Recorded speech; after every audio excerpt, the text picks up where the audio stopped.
sommes donc sur Radio Puisalène et c'est notre deuxième émission pour les élèves de l'école de Rosson-sur-Ma.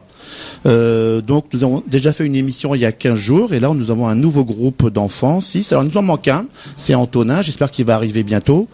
6 enfants de l'école de la classe de CM1, CM2 de l'école de Rosson-sur-Ma. Ils vous ont préparé des thèmes divers. Ils ont appris des poésies, quelques petites blagues, des devinettes. Ils ont apporté aussi des chansons pour faire des pauses musicales. Lorsqu'on vous demande, comme à chaque fois, c'est d'être un petit peu indulgent avec nous. S'il y a des bafouillages, s'il y a des blancs, on va essayer de faire notre émission. J'espère que les thèmes vont vous plaire. Les enfants ont un petit peu le trac. On va leur demander tout à l'heure comment ils se sentent. Voilà, donc on va d'abord commencer par une présentation de chaque enfant. On va commencer par Charlotte. Charlotte Duval, j'ai 11 ans, j'habite à La Neuville. J'ai une sœur, elle s'appelle Margot, elle a 6 ans. Ma couleur préférée est le bleu turquoise. Mon animal préféré est le lapin. Ma chanson préférée est L.E.J. se meurt. J'aime peindre et faire du sport. J'aime pas les robes et être malade. Mon métier plus tard, je ne sais pas encore. Laura. Bonjour, je m'appelle Laura, j'ai 11 ans, j'habite à Resson. J'ai un frère qui s'appelle Nathan et il a 6 ans. Ma couleur préférée est le rouge. Mes animaux préférés sont les poissons. Et ma chanson préférée est Omi Cheerleader. J'aime 2 choses, le sport et les vacances.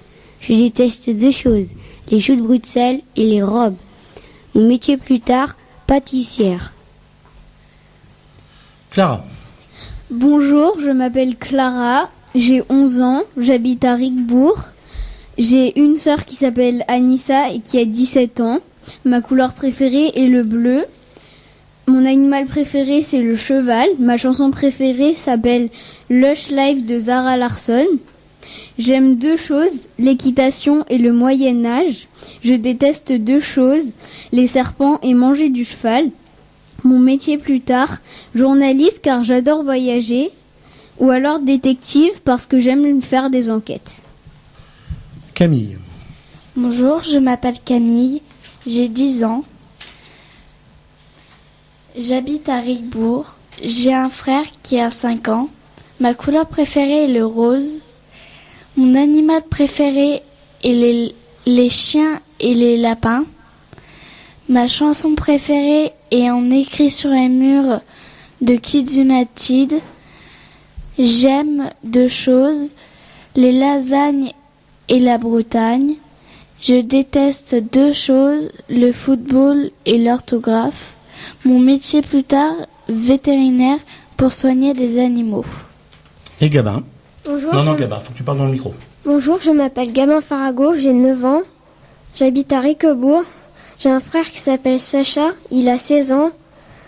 Ma couleur préférée, c'est le orange.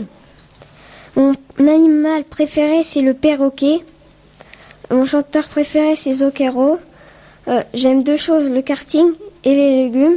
Je déteste 2 choses, le fromage et me battre. Mon métier plus tard, pilote d'avion de chasse, parce que ça me passionne. D'accord. Voilà, donc il nous manque notre 6e animateur en herbe. J'espère qu'il va arriver bientôt. Ils sont peut-être perdus en route, en voiture. Alors, comment vous sentez là? Est-ce que vous avez eu le trac dans la journée, un petit peu avant, encore maintenant, Vas-y, Laura. Oui, un peu dans la journée, mais sinon ça va. Ça y est, ça a disparu. Charlotte. Aussi un peu dans la journée. Et Clara. maintenant encore un peu. Encore un petit peu? Bon, ça va partir. Clara. En fait, j'ai pas trop le trac parce que je réalise pas qu'il y a plein de gens qui m'écoutent. Oui. Oh, des millions et des millions, Alors, je crois, Vas-y, Camille. Moi, j'ai eu un peu de trac et là, je l'ai encore un peu. Et Gabin? Moi, j'avais un peu le trac au début. Non, faut que tu parles dans le J'avais un peu le trac au début, mais vu que j'ai révisé devant mes parents, ça va, j'ai mon trac qui a disparu. Mais tu vas voir, ça va se passer très bien en fait. Donc, grâce à. Alors nous, on remercie d'avance Radio Puisalène, Edwige, Laure et toute l'équipe de nous permettre ce genre d'animation. Ça permet justement d'apprendre à maîtriser son trac et puis à faire une expérience un petit peu exotique, quoi. Puis peut-être que plus tard, vous ferez de la radio ou de la télé, peut-être, parce que vous aurez une expérience. Quand vous étiez petit. Alors la première qui va se lancer, c'est la plus courageuse, c'est Camille. Alors de quoi tu vas nous parler, Camille? Des lapins. Alors vas-y, explique-nous ça. Dans la vie de tous les jours, On peut rencontrer deux sortes à savoir les lapins domestiques qui vivent dans les maisons Vas-y. et les, Faut que tu parles plus fort. et les lapins non domestiques que l'on voit dans la nature. Dans la première catégorie, il y a le lapin des nains. C'est plus petit qu'un lièvre et ses oreilles tombent. Le lapin des Flandres, le géant des Flandres, est d'origine belge. Son pelage est souvent compris entre 6,5 à 8 kg. Cependant, le plus gros est de 10 kg. Le lapin gora, il se caractérise par son long poil qui peuvent être récoltés pour confectionner des produits de haut gamme. Le lapin rex. Ses oreilles mesurent 10 à 13 cm. Sa couleur est marron avec du noir ou marron clair ainsi que du blanc. Le lapin nain de couleur. Il pèse entre 1 kg et 1,25 kg. Le lapin papillon anglais. Le lapin pèse entre 5,5 à 3,5 à 5,5 kg et il mesure 58 cm. Il vient d'Angleterre. Le lapin bélier, ses oreilles mesurent 8 à 10 cm. Le lapin bélier français, il a les oreilles courtes et tombantes comme le lapin bélier. Le lapin géant papillon français, il pèse 6 kg à l'âge adulte. Dans la seconde catégorie, il y a le lièvre. C'est un mammifère herbivore, solitaire ou vivant en couple. Son habitat est un nid à même le sol qui le rend vulnérable face à la température et les prédateurs. Il se caractérise. Vulnérable, ça veut dire Ça veut dire qu'il le rend pas content. Non, par rapport à ses prédateurs. Et comment? Le fait qu'il a un nid, en fait, il creuse pas le sol. Oui. Comment il fait son nid, en fait? Il se cache Il creuse pas dans comme des... le lapin. Donc, comment il est face à des prédateurs? Comme il n'a pas de cachette, vraiment. il se met par terre. Est-ce que c'est une bonne cachette d'être dans les buissons comme ça? Non. Non. Donc, vulnérable, ça veut dire qu'il est en danger, en fait. Tu vois, il n'a pas une... Vas-y, continue. Il est caractérisé. Il est caractérisé par ses bouts d'oreilles noirs et ses longues pattes postérieures qui lui permettent de courir à plus de 60 km à l'heure et de sauter à plus de 2 mètres de hauteur. Et le lapin de Garenne? Le lapin de Garenne, son nom lui vient du Moyen-Âge. Il vivait en semi-liberté dans des vastes espaces clos appelés les garennes. Il mesure entre 34 et 50 cm, donc environ 4 à 8 cm pour les oreilles.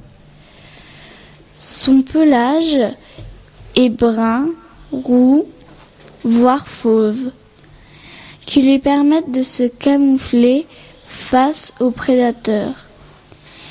Ils vivent dans des terriers, en couple ou en groupe, jusqu'à 20 adultes, qui est régi par une hiérarchie sociale. Commandé en fait, ouais, commandé par un mâle. Par un mâle et une femelle dominante qui sont remis en cause à chaque printemps pour des comportements d'intimidation et de combat. C'était Camille, j'espère que ça vous a plu. Alors, comment ça se passe au micro, Camille, quand on dit au micro, on est comment? Est-ce qu'on est comme d'habitude? Oui, on peut. T'as pas le trac en le disant un petit peu là? Si. Tu vois, t'as les mots qui dansent devant les yeux, mais c'est normal. Hein. Donc maintenant, on va compléter ton thème sur les lapins. Donc tes camarades vont te poser une question.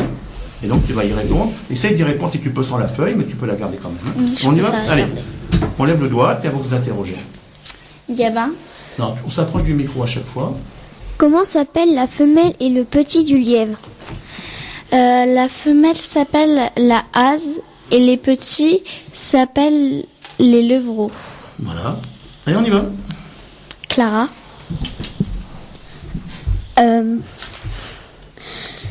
Que doit-on faire pour bien s'occuper de son lapin? Il faut régulièrement changer sa litière constituée de copeaux. On peut également le brosser et lui couper ses griffes. Autre question, on y va. Laura. Est-ce que le lièvre creuse son nid dans la terre? Alors, donc, on l'a déjà dit. Contrairement aux lapins qui creusent leur terrier, le lièvre dort à même au sol. Voilà, donc il n'a pas de protection en fait. Hein. Il dort dans les buissons et donc il est à la vue des prédateurs. Si jamais Charlotte. Charlotte. Comment le lapin ou le lièvre échappe-t-il à leurs prédateurs? Le lapin se cache dans les hautes herbes et dans les betteraves. Les lapins dans les terriers face aux rapaces. Pour échapper à ses autres ennemis, ils courent très vite, environ 60 km à l'heure, et peuvent bondir très haut. D'accord. Alors moi, donc, fini pour les questions, tous les 5 là. Alors, moi j'en ai 2, donc qu'est-ce que ça mange un lapin, tout simplement? Le lapin est On peut pas faire sans papier. Le lapin est herbivore. Il se nourrit de carottes, de foin, de choux et de fruits. Et où est-ce que tu as trouvé toutes ces informations? Où est-ce que tu as pu mettre tout ça? Par mes parents et sur mon livre de lapin. D'accord, ça marche. Voilà, donc notre 6e animateur en herbe est arrivé, Antonin. Donc Antonin, tu vas tout de suite poser ta question sur les lapins et les lièvres à Camille, vas-y. Oui.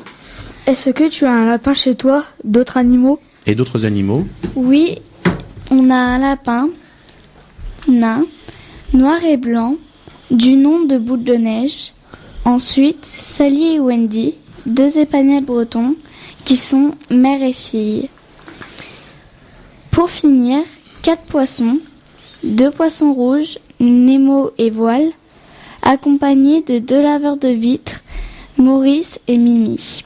Non, c'est l'Arche de Noé là-bas, il y a du monde hein, dans les animaux. Hein.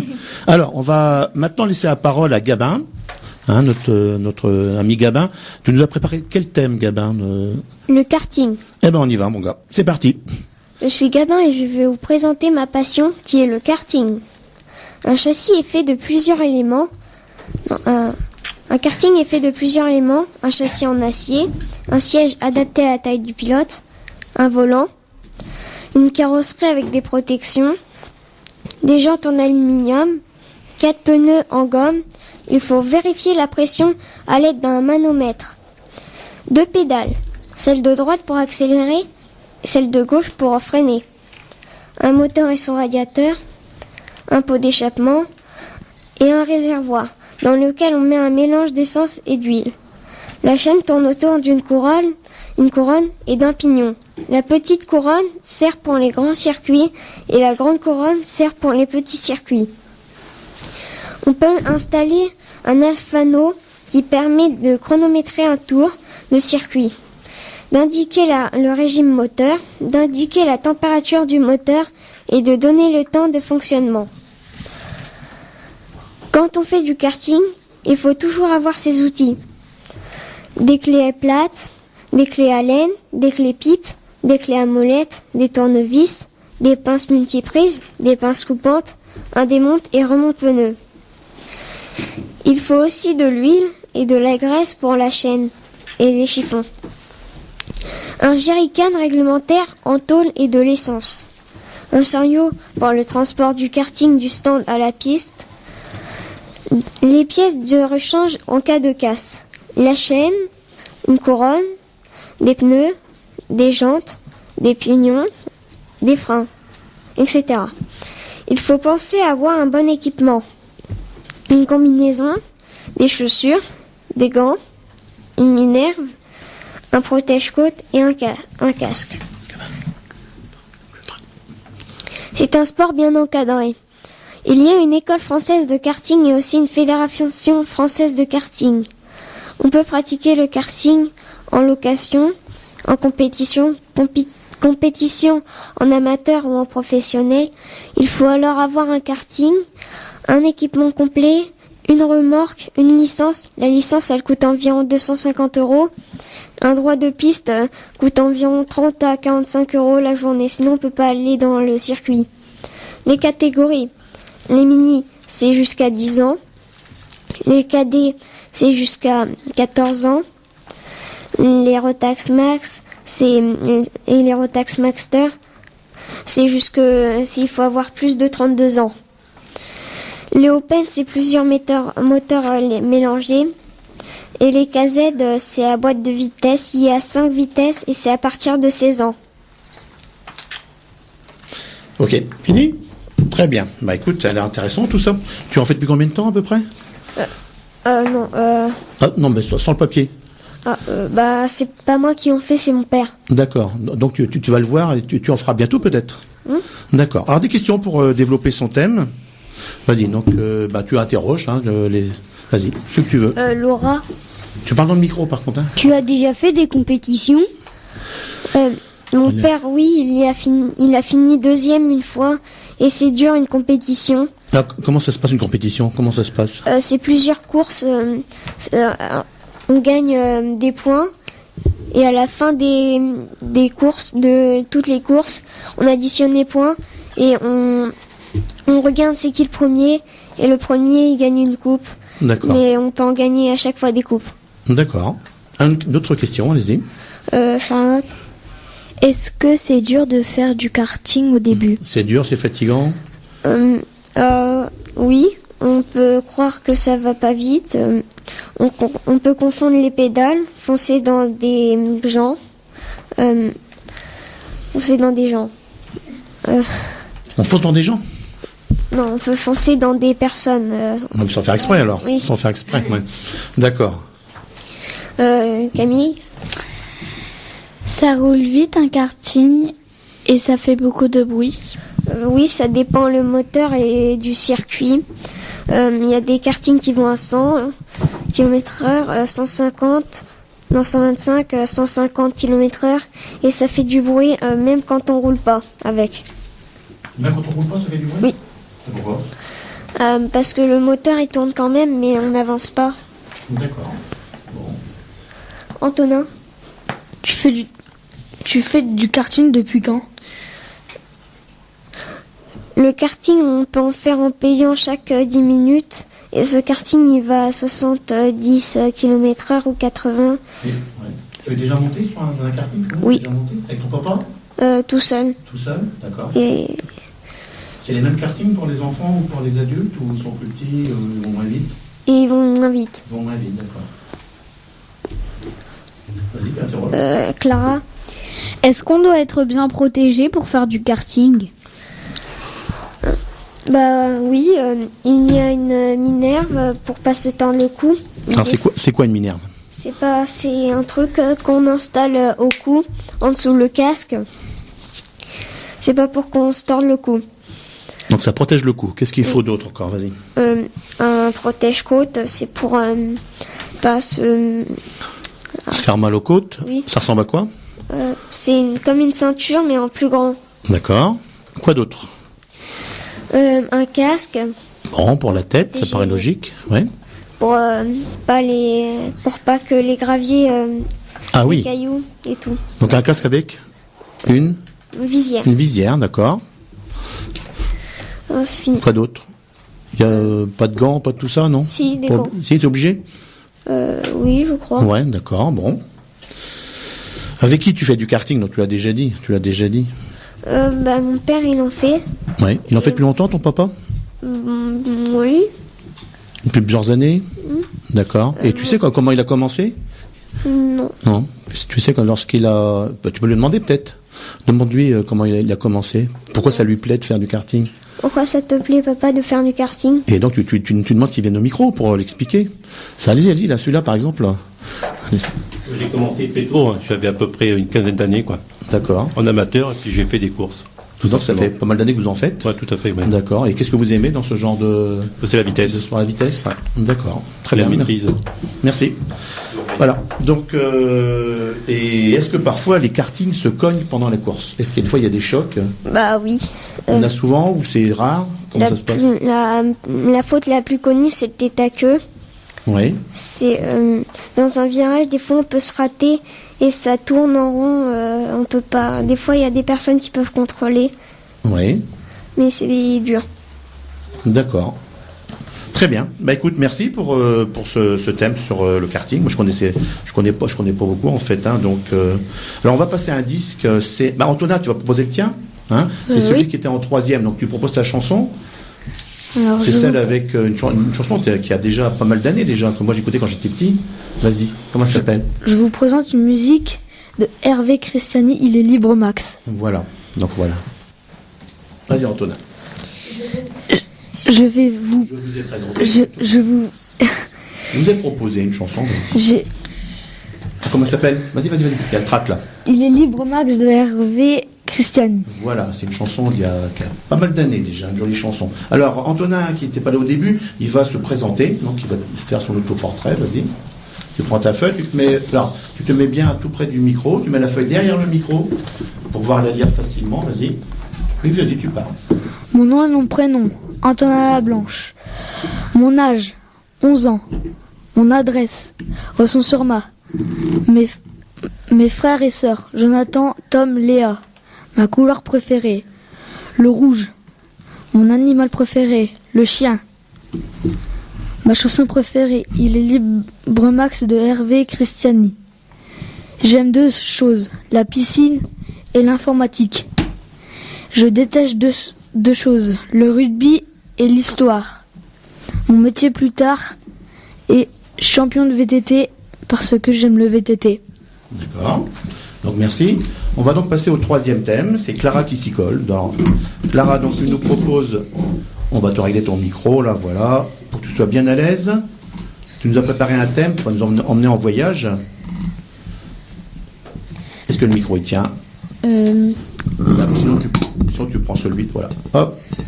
On va y arriver. Voilà, impeccable. Donc tu prends ton texte, tu le places bien derrière le micro et puis tu nous racontes un petit peu où est-ce que tu nous emmènes. Alors je vais vous emmener à Barcelone en Espagne. Super, vas-y.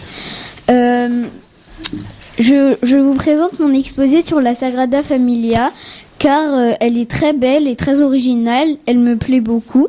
Je m'y suis intéressée parce que je veux aller la visiter cet été. L'architecte. Les plans ont été réalisés par Antoni Gaudí qui était un architecte espagnol. Il est également l'architecte de plusieurs autres monuments, la Casa Mila et la crypte de la Colonia Güell. Il est né en 1852 et mort en 1926. L'histoire. Lorsqu'on confia la tâche de réaliser les plans de la Sagrada Familia à Antoni Gaudí, il était alors âgé de 31 ans. Il pensait que son œuvre ne serait jamais terminée, manque d'argent ou d'intérêt. Les plans étant finis, la construction commença. Dans l'atelier étaient rangés les plans et les maquettes, mais un jour, cet atelier prit feu. Les plans et les maquettes étant refaits, la construction recommença jusqu'à aujourd'hui. Les tours. La Sagrada Familia, à sa finition, comptera 18 tours, dont 12 pour les apôtres, 4 pour les évangélistes, une pour la Vierge Marie, haute de 120 mètres surmontée de l'étoile du matin, et la plus haute, de 170 mètres, au centre pour symboliser Jésus-Christ. Construction. Sa construction commença en 1882 et se terminera en 2026, car de nos jours elle est encore en travaux. Mais on peut quand même la visiter. La Sagrada Familia est devenue une basilique. Elle est classée au patrimoine mondial par l'UNESCO. Elle est située à Barcelone en Espagne. Elle est très belle et très impressionnante, voilà pourquoi je l'aime beaucoup. Si vous en avez l'occasion, allez rechercher une image sur internet. C'était Clara, j'espère que ça vous aura plu. Bon, en tout cas, c'est un beau voyage. Alors, tu vas nous emmener toujours en voyage, tu vas compléter ton thème en répondant aux questions de tes camarades. Alors, vous préparez vos questions, allez-y. Tu remets le micro droit, peut-être, Gabin. Allons-y. Charlotte. Peux-tu décrire un vitrail et une sculpture ? Oui, alors j'aime bien le vitrail en forme de marguerite dans les tons bleus et jaunes. Et en sculpture, j'en ai vu une sur internet, c'est la représentation de Jésus crucifié avec sa mère à ses pieds et un crâne qui représente la mort. Ah, ils ont quelle taille les vitraux là-bas ? Ah, je sais pas. Je crois qu'ils sont grands quand même. Il y en a des plus petits et des plus grands. Tu vois, à Notre-Dame de Paris, il y en a une rosace, elle fait plus de 9 mètres, je crois, 9 ou 12 mètres, je sais plus. C'est énorme, ça va être pareil un petit peu. D'autres questions ? Gabin. Quels sont les pays où tu es déjà allé ? Je suis déjà allée en Italie en vacances et au Maroc en vacances aussi. Laura. C'est comment à l'intérieur de la Sagrada Familia ? C'est très coloré. Il y a des colonnes en forme de tronc et de branches d'arbres de couleur blanche et c'est très très lumineux. Camille. Tu es déjà allée en Espagne ? Non, mais je vais y aller cet été. Antonin. C'est pas facile, mais est-ce que tu peux décrire... Antonin. C'est pas facile, mais est-ce que tu peux décrire aux éditeurs ce bâtiment ?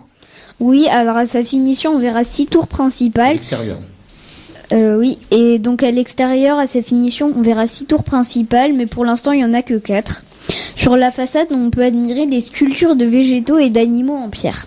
Moi, j'ai vu des images sur internet et le bâtiment, il est un peu bizarre quand même. Il est un petit peu. Ouais. Il est fait d'une manière. Il est original. Original, voilà, très exotique. Mes questions à moi, alors, ça veut dire quoi classé par l'UNESCO ? Donc, ça veut dire classé dans l'Organisation des Nations Unies pour l'éducation, la science et la culture.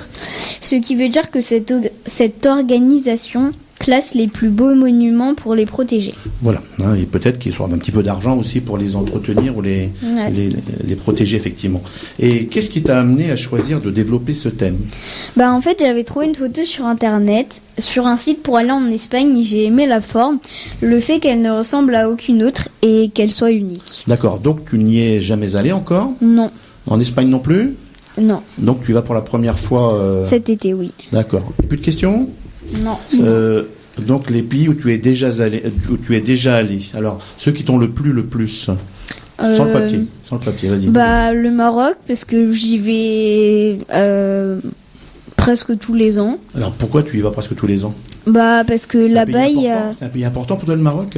Oui, parce qu'il y a quand même des membres de ma famille qui sont là-bas. D'accord. Et du coup je vais les voir. C'est un beau pays, le Maroc. C'est un beau pays. Oui. Voilà. D'autres pays que tu as appréciés, que tu as vus ? L'Italie, je suis allée en Italie et on a mangé des glaces et c'était très très bon. Donc t'aimes bien l'Italie pour les glaces ? Non, il y a des beaux monuments là-bas. Oui. C'est un pays avec un passé historique très, très, très important, l'Italie. Il y a un troisième pays éventuellement, tu en as vu d'autres ? Non. Donc Italie, Maroc. C'est tout. Et l'Espagne bientôt. Oui. Et puis la France, c'est un beau pays, la France ? Oui. La France, il y a plein de choses à voir en France. Ouais. Très bien. Merci Clara pour ce beau voyage. De rien. Ça donne envie d'y aller. Alors, la prochaine chanson, c'est Laura qui nous la propose. Vas-y Laura. dans le micro. Je vais vous présenter une chanson des Samba de Janeiro chantée par Bellini. Voilà. Donc, vas-y, Laura. Voilà. Alors, quatrième thème qu'on va développer, c'est Antonin. Vas-y, Antonin. De quoi tu nous parles? Alors, je vais faire un exposé sur le VTT. Alors, tu mets bien ta feuille derrière le micro et tu parles bien dans le micro pour entendre. Le VTT est un vélo tout-terrain. Il peut rouler en dehors des routes. Il a des suspensions, des amortisseurs à l'avant et à l'arrière. Les différentes sortes de vélos. Les VTT, vélos légers et solides avec beaucoup de vitesse, des roues à crampons et de nombreux accessoires. Suspension, frein puissant. À disque pour ceux de descente. Les vélos tout-chemin VTC comme les VTT avec une bande de roulotte sur les pneus. Avec un peu moins d'accessoires. Il a été fabriqué pour la première fois par Tom Richter en 1979. Le VTT a plusieurs types de freins. Les freins sur jante, comme les étriers à tirage central. Ils sont fixés sur un trou au-dessus de la fourche à l'avant ou sur la petite entretoise entre les haubans à l'arrière. Alors, on a joué un petit peu le trac quand on dit, tu vois, puis la feuille bouge, les mots ils disparaissent. Entre les haubans à l'arrière. Grâce à un pivot central, les mâchoires ressemblent à des ciseaux recourbés en tirant sur les deux bouts supérieurs. Les deux autres qui portent les pépins, les patins pince la jante. Alors, je vais t'aider un petit peu au début. Les deux mâchoires sont reliées par quoi? Par un câble appelé cavalier. Alors ensuite, les freins surnoyeux. Comme les freins à disque. Sur le VTT, il y a combien de vitesses? De 6 à 7 vitesses et 1 à 9 Une à 9 vitesses pour les grands VTT. Et des plateaux de 1 à 3. Le diamètre des roues va de 24 à 29 pouces. Le VTT électrique est une charge par rapport au type de vélo. Les plus souvent, il faut 10 A pendant 1 heure, 20 A pendant une heure ou 2 heures. Le A correspond à la quantité d'électrons circulant dans les câbles. J'aime le VTT parce que j'adore le cross. J'en fais avec mon frère. C'est Antonin qui vous présente le VTT. Voilà, alors, il y a eu un petit peu de trac, Antonin. Oui. Ça arrive, je vous l'ai dit. Hein. On peut s'entraîner à la maison, puis en place, il y a un petit peu de trac. Donc on va continuer à développer ton thème avec les camarades. Gabin. Que faut-il pour faire du vélo en toute sécurité? Il faut des protège-coudes et les protège-genoux là, comme on prend pour faire du rouleur. Protège-coudes, protège-genoux, quoi d'autre? Le casque. Quand même, oui, un casque. Hein. Et... Bon, c'est déjà bien ça, non? Oui. Peut-être des gants? Non, peut-être pas obligé des gants. Non. Bon, protège-coudes, protège-genoux et un casque. Laura. C'est quoi l'avantage d'un vélo électrique? L'avantage d'un vélo électrique, c'est que dans les montées, t'as besoin de pédaler, mais pas trop. C'est moins fatigant. Ouais, voilà. C'est moins fatigant. C'est quoi les avantages aussi? Qu'est-ce qu'il faut? Tu l'as dit, il faut faire quoi pour qu'il fonctionne? Faut pédaler. D'accord, mais est-ce que le vélo électrique, il fonctionne tout le temps? Non, faut recharger la batterie. Donc je ne sais pas quelle est l'autonomie. de 10 pour Pendant 10. Disons on perd pendant une heure, mais pendant combien de temps est-ce que tu sais ça? Non. Combien de temps? Non, on cherchera plus tard. Autre question. Charlotte. À quoi servent les vitesses sur un vélo? Les vitesses servent à monter les côtes. Parce que si t'as pas de vitesse, tu vas avoir mal aux jambes au bout d'un moment, donc tu devras descendre ton vélo. Et dès que tu as des vitesses, tu peux les changer et puis tu vas monter plus facilement. Donc il y a des vitesses qui permettent de monter Oui. plus facilement. Et il y a des vitesses Ou c'est pour aller plus vite ou... sur du plat. Ouais. Voilà, d'accord. Clara, Où fais-tu du vélo? dans les chemins... moi j'ai fait pour aller à QVI et Et tu roules où? Où est-ce que tu vas? dans des chemins... Sur la route? je roule sur la route et aussi dans la boue dès qu'on va dans un chemin. D'accord. Donc, est-ce que vous faites gaffe pour éviter quand même les routes où il y a beaucoup de voitures qui... Oui, on fait gaffe. Camille? Est-ce que tu as un VTT chez toi? Oui. Comment est-il? Il a des amortisseurs à l'avant et à l'arrière, 3 plateaux et 5 vitesses. Un VTT de compétition? Oui, j'en fais pas de compétition, je roule juste avec. Et avec qui tu fais du VTT? Avec qui tu fais des balades? Mon grand frère ou ma grande sœur. D'accord. Mon grand. Et quelle est la distance la plus longue que tu as faite en VTT ou la plus grande distance que tu as faite, ou alors en temps ou en kilomètres? En kilomètres, je sais pas, mais j'ai déjà fait QVI et puis je sais plus D'accord. l'autre nom. Alors, c'est quoi la différence entre un VTT et un vélo de ville? Un VTT, tu peux aller partout. Oui. Qu'un vélo de ville, tu dois rouler que comme les vélos de course, tu dois que rouler sur les routes. D'accord. Donc un VTT, c'est plutôt pour aller sur les chemins, ouais, dans les chemins, en forêt, d'accord, ouais. Et où est-ce que tu as trouvé toutes ces informations? Sur le papier. Tu as trouvé où? Sur Internet, mais j'ai fait les phrases moi-même. Ouais. Tu as aménagé tes phrases? Oui. D'accord. Tu as demandé des renseignements à tes parents? Ou tu as fait, non? Tu l'as fait tout seul? Oui. Avec ma grande sœur. J'ai vu que tu avais des photos? Oui. Donc tu peux les montrer aux auditeurs? Non, mais c'était une blague, c'est une blague. D'accord. Bon, écoute, merci pour... Écoutez, ce qu'on va faire, on va prendre ton VTT et on va aller voir la Sagrada Familia. Hein? Ouais. Moi, je prends l'électrique. Hein. J'en ai pas. Alors, on va passer une chanson. Donc la suivante, c'est celle de Charlotte. Je vais vous proposer une chanson des Frérots de la Vega, Ton visage. Voilà, donc il nous reste 2 thèmes, des poésies, des blagues et des devinettes. Notre 5e thème, c'est Laura. Est-ce que tu as un peu le trac, Laura, non? Ça va. Là, pour l'instant, tous ceux qui sont passés, ils ont mis un peu le trac. Peut-être Clara un peu moins.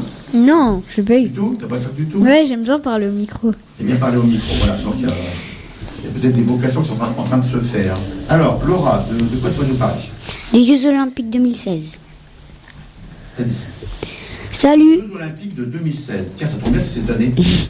Salut, c'est Laura, je vais vous parler des Jeux Olympiques 2016. Les Jeux Olympiques ont été créés par le baron Pierre de Coubertin en 1894 à Athènes.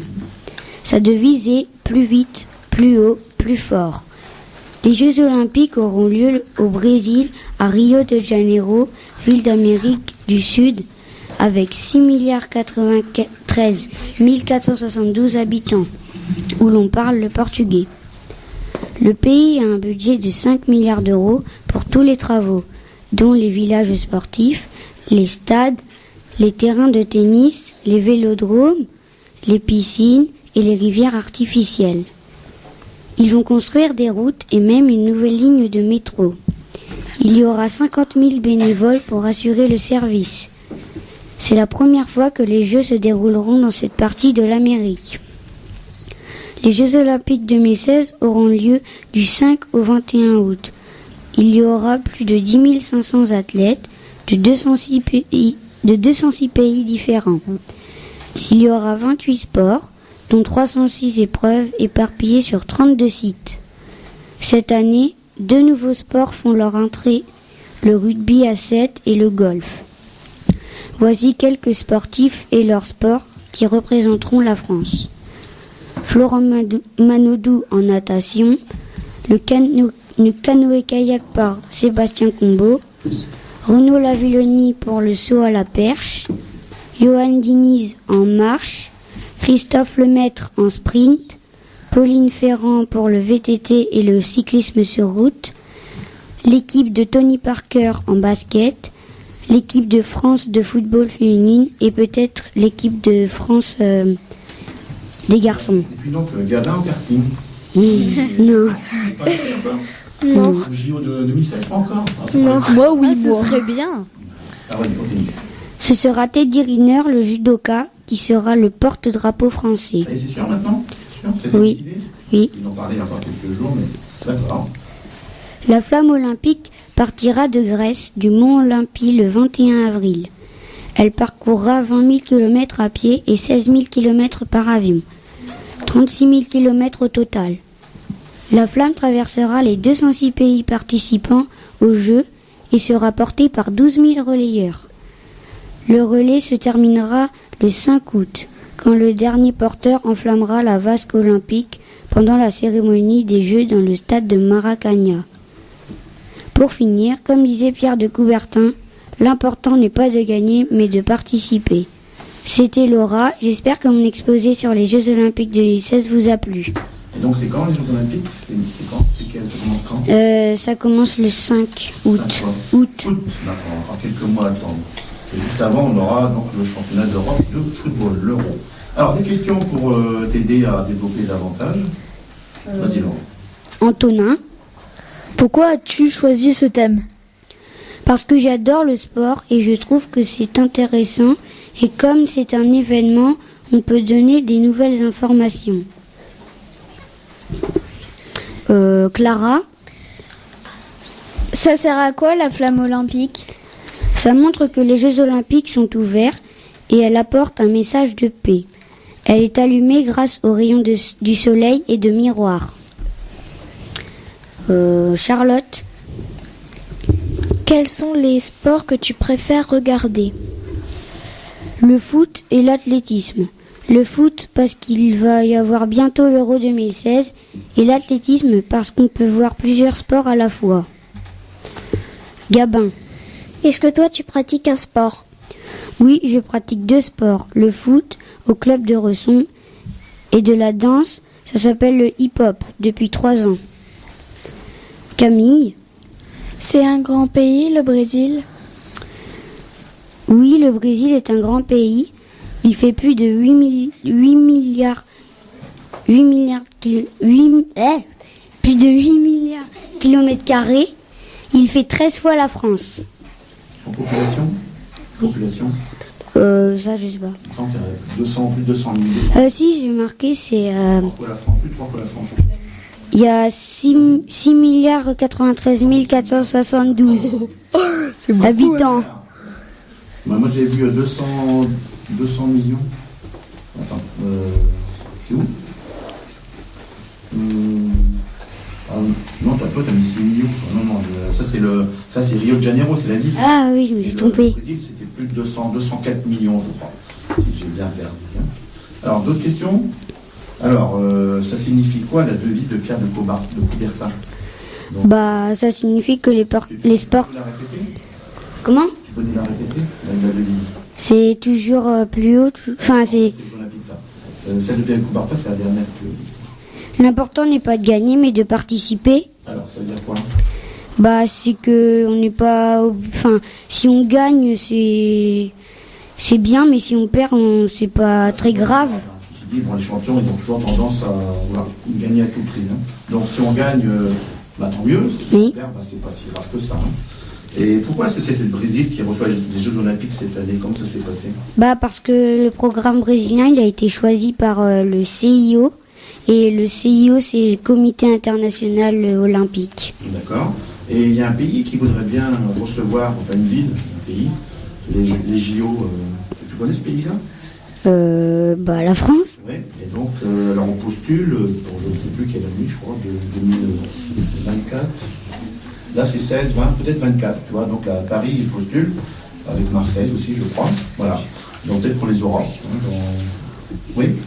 Laura, Vas-y, vas-y. est-ce que il y aura plusieurs équipes aux Jeux Olympiques? L'équipe de quoi? Bah, comme le Portugal, l'Espagne. Au foot, tu veux dire? Non, aux Jeux Olympiques. Oui. Ah oui, mais il y aura tous les pays. Alors, tu parles de plusieurs équipes. Il y aura tous les pays. Il y a combien de pays, tu nous as dit? 200? Il y a 206 pays. Voilà, il y a presque tous les pays du monde. Hein, alors, donc, à l'école, donc, nous, on a un prof de sport qui s'appelle comment, Laura? Guillaume. Guillaume. Guillaume, là. Donc, il vous entraîne pour les JO de 2024. Alors, est-ce que vous pourriez nous expliquer un petit peu ce que vous faites avec lui depuis le début de l'année? Alors, le premier sport qu'on a fait en septembre-octobre, qu'est-ce que vous en parlez? Gabin, vas-y. La course à pied. Alors, vas-y, explique-nous un petit peu sur ce que vous avez fait. Rappelle-toi. On devait faire des tours de terrain de foot. Terrain de foot là, près du collège. Oui, Et comment on faisait à chaque fois? on faisait des tours de rôle. Oui. Et il fallait courir comment?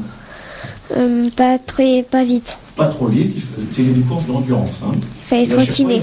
à chaque fois, il rajoutait 5 minutes à chaque fois, tu vois. Et donc, arrivé à la 5e semaine, vous arrivez à faire un parcours assez long. Deuxième activité, Le badminton.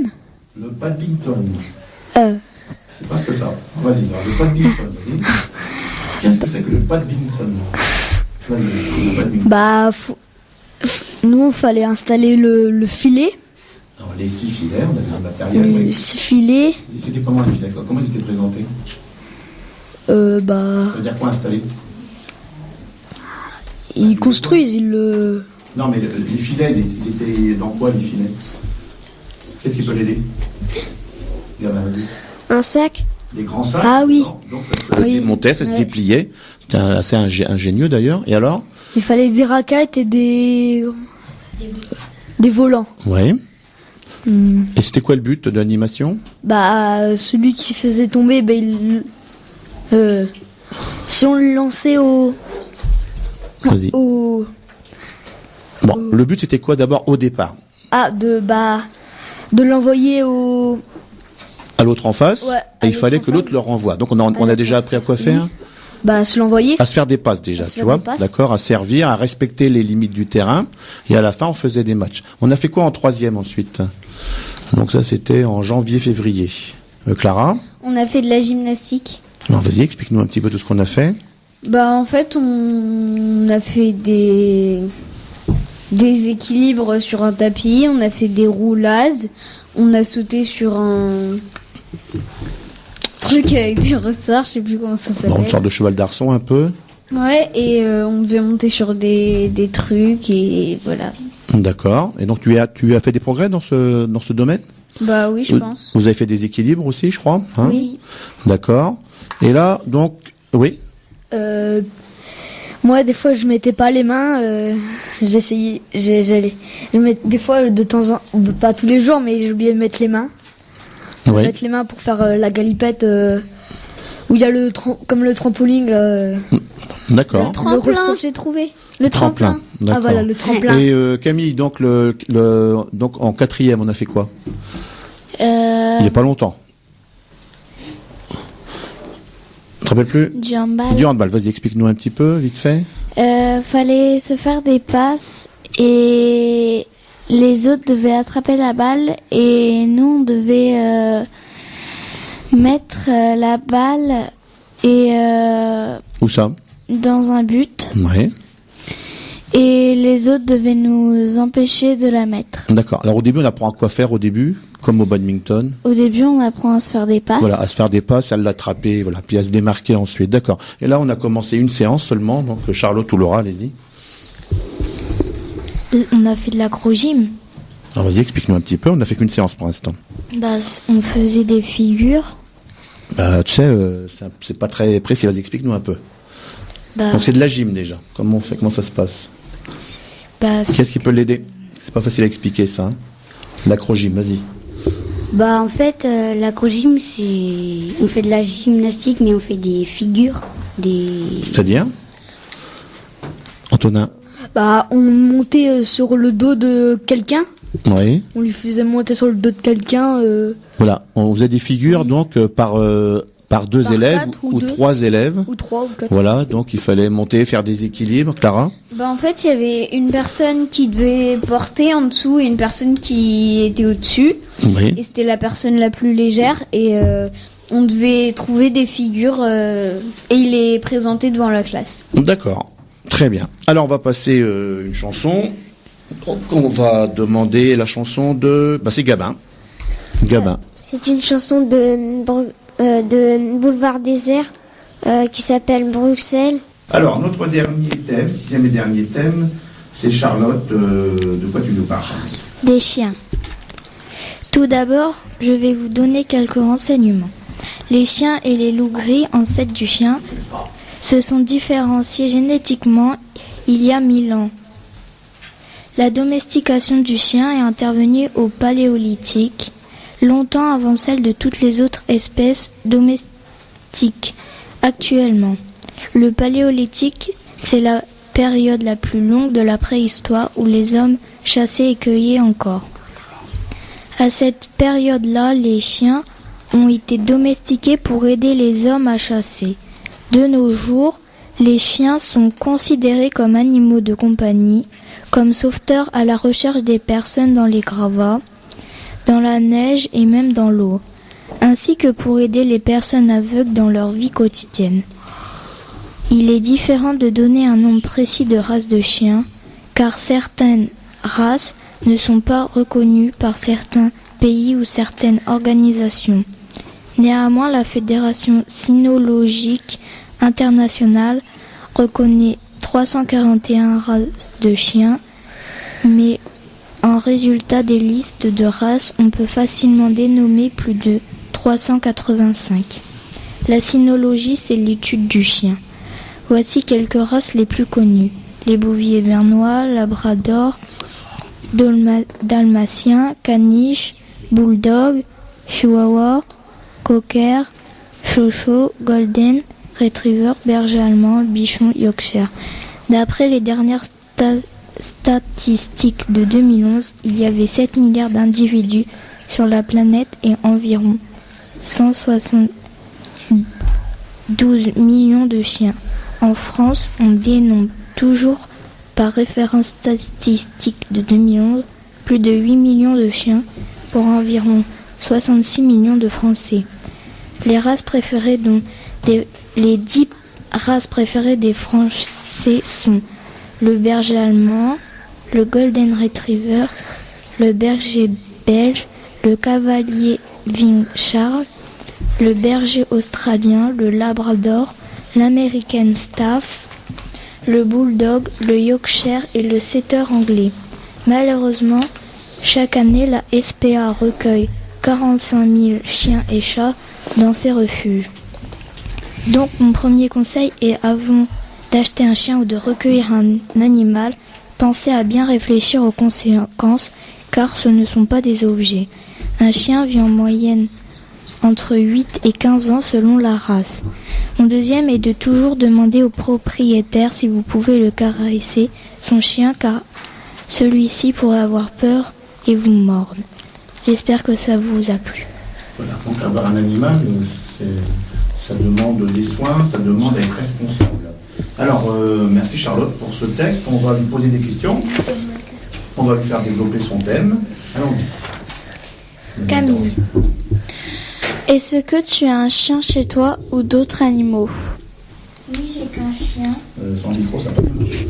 Oui, j'ai qu'un chien. C'est une femelle bouvier, elle a 9 ans.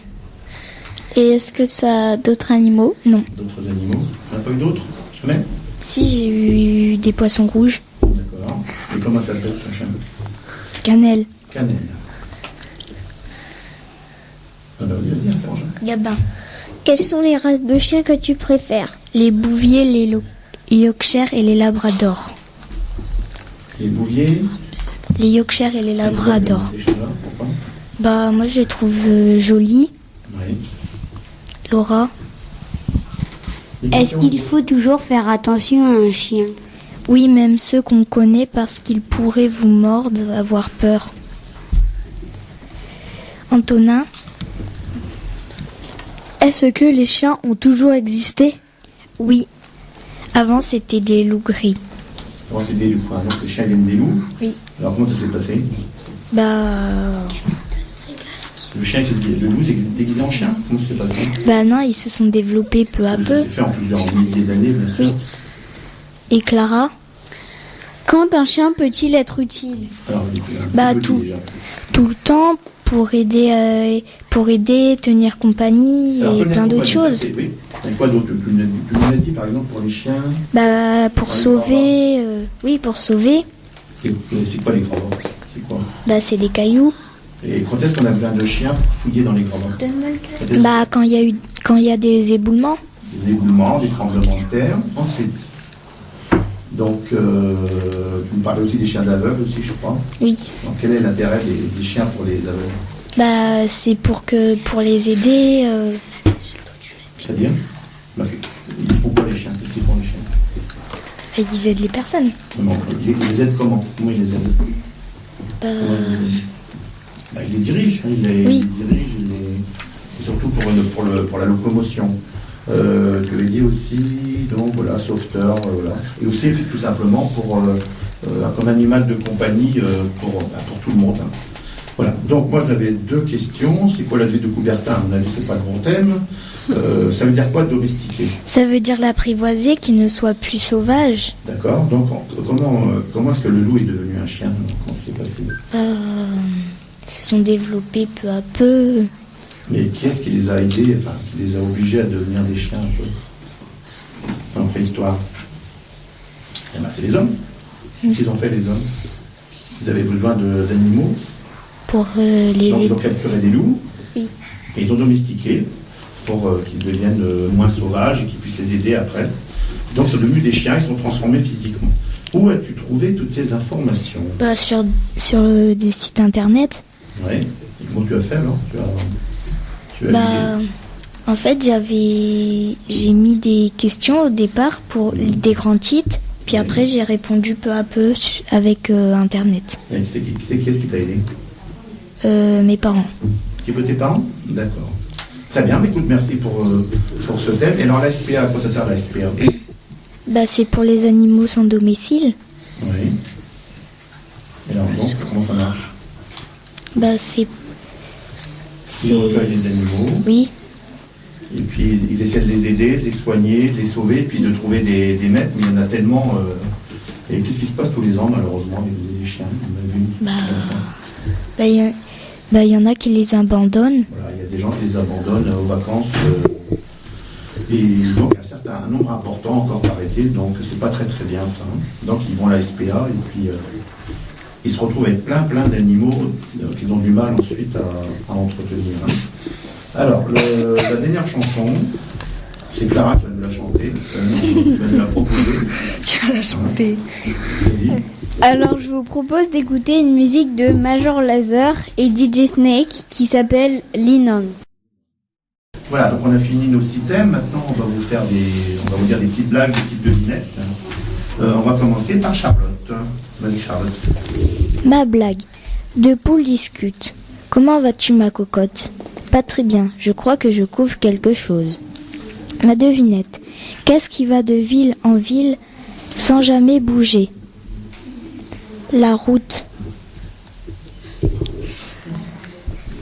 Pardon? Il faut être plus près du micro, c'est ça? Bon, alors, il faut être plus près du micro. Alors, vas-y, tu peux recommencer? Je recommence. Ma blague. 2 poules discutent. Comment vas-tu, ma cocotte? Pas très bien. Je crois que je couvre quelque chose. Ma devinette. Qu'est-ce qui va de ville en ville sans jamais bouger? La route. Laisse un petit peu de temps aux auditeurs, hein, une petite demi-heure pour qu'ils cherchent. Alors, vas-y, à toi, Laura. Ma blague. Toto va chez le boucher. Il demande: vous avez toujours des pieds de porc? Le boucher répond: oui. Toto répond au boucher: ah, ça doit être dur pour marcher. Ma devinette.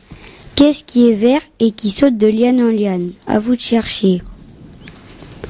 Un chewing-gum collé aux fesses de Tarzan. Alors, après Tarzan, vas-y, Clara. Ma blague. 2 asticots se rencontrent dans une pomme. Salut, je savais pas que t'habitais dans le quartier. Pas mal. Ma devinette. Qu'est-ce qu'il ne faut jamais dire à un brocanteur? À vous de chercher. Alors, quoi de neuf? Ouais, sympa. Camille. Ma blague. Quels sont les deux animaux les plus intelligents? Le cerf et le veau.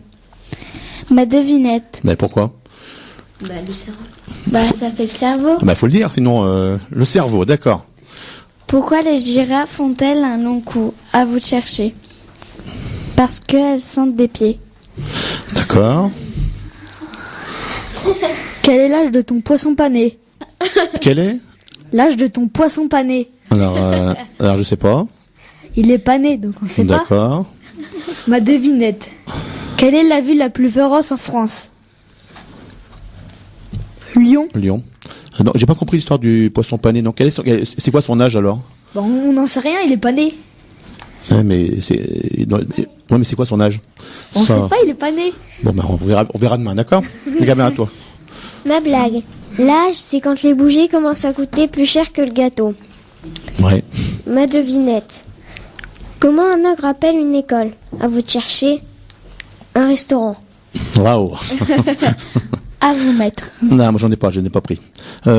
Donc, on va faire les poésies maintenant. Hein. Vous préparez votre poésie. Vous êtes prêts? Alors on va la dire du mieux possible. Hein. Il faut qu'elle soit très très jolie. Et on va le faire dans le désordre. Hein. On va commencer. Clara, vas-y. Alors vas-y, prends ton temps avec le ton. Le corbeau et le renard. Maître corbeau, sur un arbre perché, tenait dans son bec un fromage. Maître renard, par l'odeur alléchée, lui tint à peu près ce langage. « Eh, bonjour, monsieur du corbeau, que vous êtes joli, que vous me semblez beau.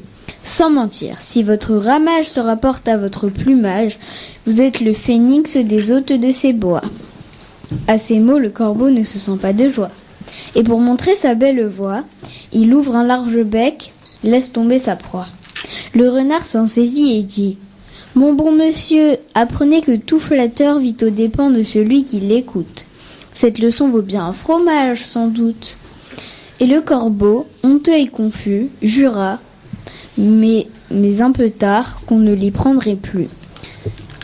Jean de La Fontaine. Gamin. Le petit lapin. Dans le pré qui vers l'eau dévale, un lapin sauvage détale. Un saut, bref, un rapide élan. Et montrant son panache blanc, il fuit vers la forêt prochaine. Une touche de marjolaine l'arrête un peu, faisant le guet. Il en trouve un œil inquiet, et seul son oreille bouge.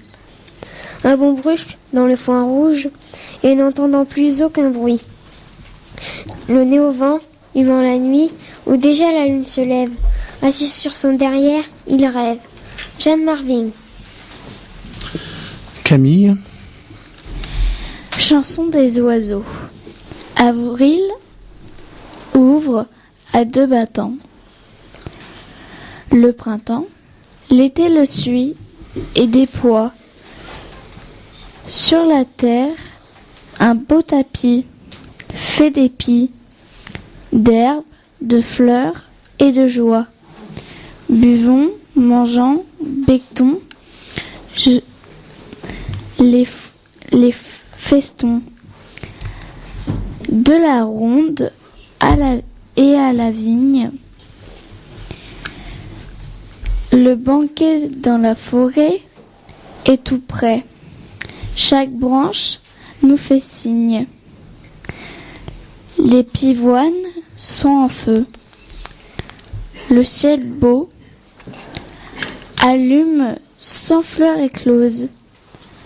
Le printemps est pour nos yeux tout joyeux, une fournaise de roses.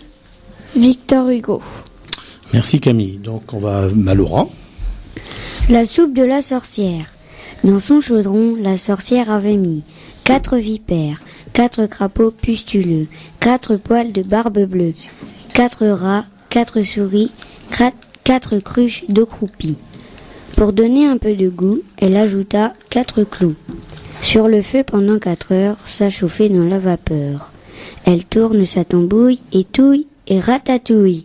Quand on put passer à table, hélas, c'était immangeable. La sorcière, par malheur, avait oublié le beurre. Jacques Charpentreau. Antonin. Les pommes de lune. Entre Mars et Jupiter flottait une bande de rôles. Monsieur, mesdames, faites des affaires. Grande vente réclame.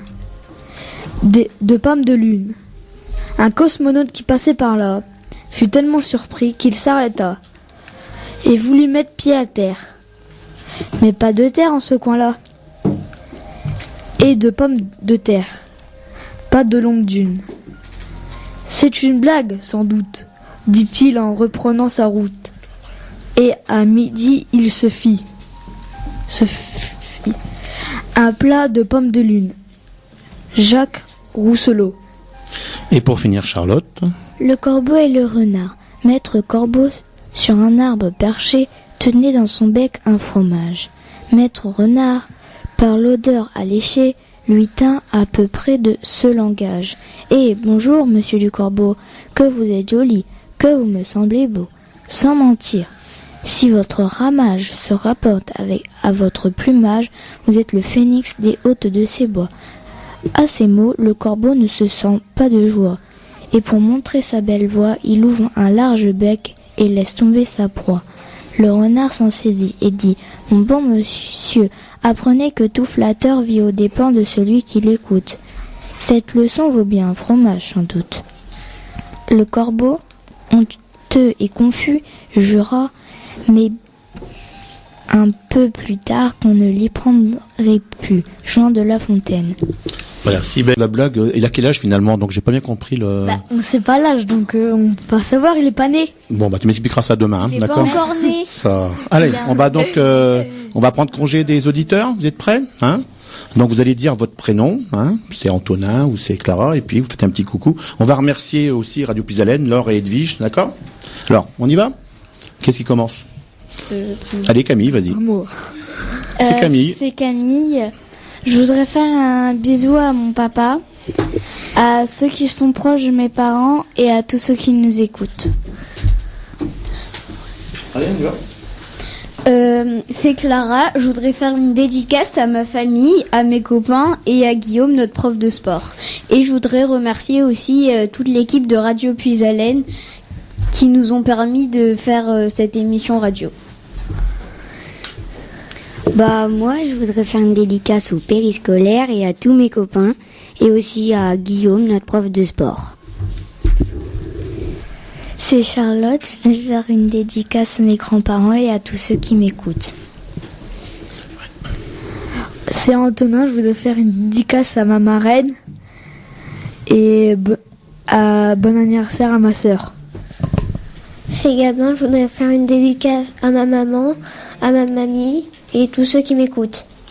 Voilà, donc on remercie Puisalène, on remercie Laure qui a fait notre technique gentiment, Edwige qui était là, et on fait un petit coucou à toute l'école de Rosson, notre prof d'allemand aussi, Aurélie qui nous écoute peut-être, Guillaume et tous les autres. Voilà. Donc merci beaucoup Laure, merci beaucoup d'avoir pris presque 1h03 pour nous, et merci Edwige. Et donc notre prochaine émission, ça sera dans une quinzaine de jours, lundi 31 je crois. Voilà. Merci, au revoir à tous et à bientôt.